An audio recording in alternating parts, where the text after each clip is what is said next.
શહેરના સરકારી તંત્રમાં વારંવાર આવતા ભ્રષ્ટાચારના કાંડોએ જનમતમાં નારાજગી ફેલાવી છે.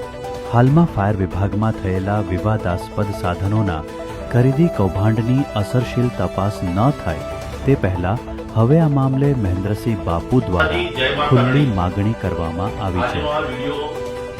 મુખ્ય બનાવવા માટેનો હેતુ અને ઉદ્દેશ આપણે સૌ વડોદરા શહેરના સંસ્કારીજનોએ ગંભીરતાપૂર્વક આ વિચાર કરો.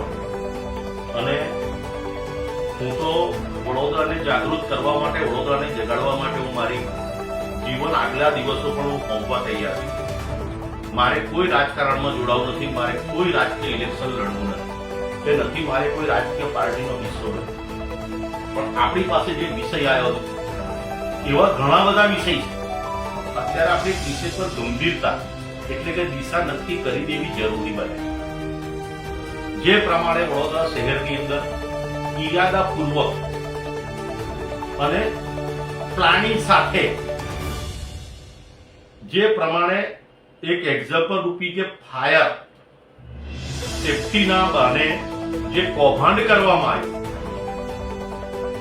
આપણે આભાર પ્રગટ કર્યો માનનીય આદરણીય વડોદરા શહેરના નવા મ્યુનિસિપલ કમિશનર વહીવટદાર મહેશ અરુણ બાબુ. પણ વિષય એ છે કે આ જે અધિકારીઓને સસ્પેન્ડ કર્યા છે તો એમની ભૂમિકા શું હતી? તો અધિકારીઓની ભૂમિકા ક્વોલિટી ચેક કરવાની કે આપણે જે મટીરીયલ લેવાનું છે એ આપણી ફાયર વિભાગને સેફટીની અંદર એની ગુણવત્તા બરાબર છે કે નહીં. એમની ભૂમિકા રેટ નક્કી કરવાની નથી, ભાવ નક્કી કરવાની નથી. ભાવ નક્કી સ્થાયી સમિતિમાં કરવામાં આવ્યો છે. તો તમે આજે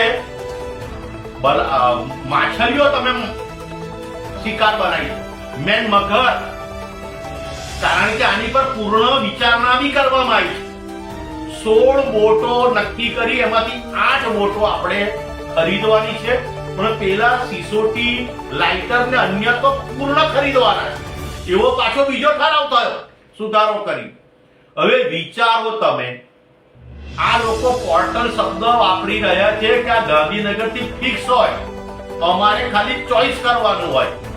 હવે તમે વિચારો કે 3.5 થી 4,000 ની વચ્ચેની સિસોટી અને આજે 8-10 ગણા ભાવના લાઇટર, આવી ઘણી બધી વસ્તુઓ આપણા સેવા સદનમાં ખરીદીઓ થઈ ચૂકી છે.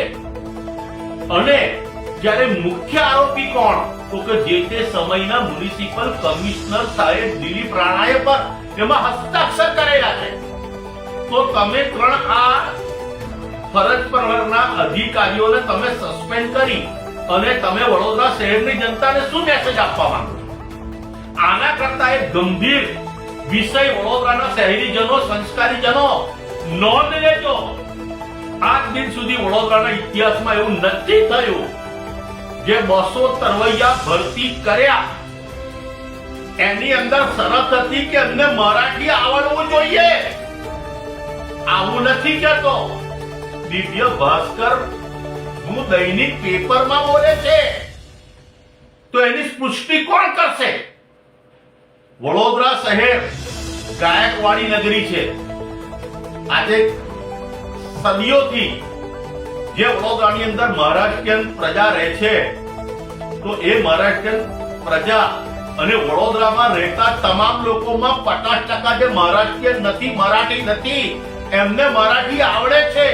કારણ કે વડોદરા શહેરના સંસ્કારીજનોને મહારાષ્ટ્રીયન કલ્ચર માટે, મરાઠા કલ્ચર માટે પહેલેથી સંસ્કૃતિ માટે લાગણી રહી છે અને એને સત્કારી છે, એને બિરદાવી છે.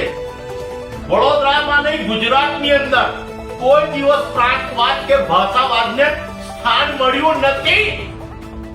તો આ મરાઠી ભાષા તરવૈયાઓને આવડવી જોઈએ. આવો ફતવો જાહેર કરવા પાછળનો ઈરાદો શું? વડોદરા શહેરમાં ભાષાવાદ રૂપી અરાજકતા ફેલાવવાનું.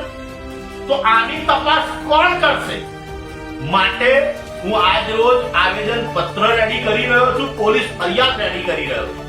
હું માનનીય આદરણીય આ મીડિયાના માધ્યમથી હું મુખ્યમંત્રી સાહેબશ્રીને અને ખાસ કરીને મારા માનનીય આદરણીય નરેન્દ્રભાઈ મોદીને કહેવા માંગુ છું કે આની જાણ આપને છે તો આ કિમિયો શા માટે રચવામાં આવ્યો છે? વડોદરાને ભાષાવાદમાં નફરત ફેલાવવા માટેનું આ કૃત્ય કરનાર કોણ એ તપાસ તમે ઈમાનદારીથી કરાવશો? કારણ કે વડોદરા શહેરના સંસ્કારીજનો આને કોઈ દિવસ માફ નહીં કરે. મહારાષ્ટ્રીયન સમાજ કોઈ દિવસ વડોદરા માટે દ્વેષનો શિકાર નથી બન્યા, કારણ કે આજે પણ એ જ મહારાષ્ટ્રીયન કલ્ચરને સમગ્ર વડોદરા બિરદાવે છે. પણ આ જે નફરતની જેને સોય લગાડી છે એનું સ્પષ્ટીકરણ, એની પોલીસ તપાસ થવી જોઈએ, એની પર કાયદેસરના પગલા લેવા જોઈએ. જે માટે હું આ વડોદરા શહેરના સંસ્કારીજનો અને હું મારા મીડિયા મિત્ર કે જે મીડિયાએ મને વડોદરા શહેરનો અવાજ તરીકેનું બિરુદ આપ્યું છે અને હર સમય મારા પડખે મારી સાથે રહે છે. હા, કદાચ અમુક મીડિયાની મજબૂરી હોઈ શકે, એ મારું કવરેજ લેતા નથી, પણ એ બાબતે મને કોઈ દુઃખ નથી. પણ હું આપ સૌ મીડિયાના મારફતે હું વડોદરા શહેરોના તમામ સંસ્કારીજનોને કહેવા માંગુ છું કે આ વિડીયો અને આ મેસેજ બને એટલો વધારે લોકોમાં પહોંચતો કરો, કારણ કે આ સત્તામાં બેઠેલાઓની દાનત વડોદરા શહેર માટે સાફ નથી, પાક નથી, એ સ્પષ્ટ થાય છે. જય મહારાજ.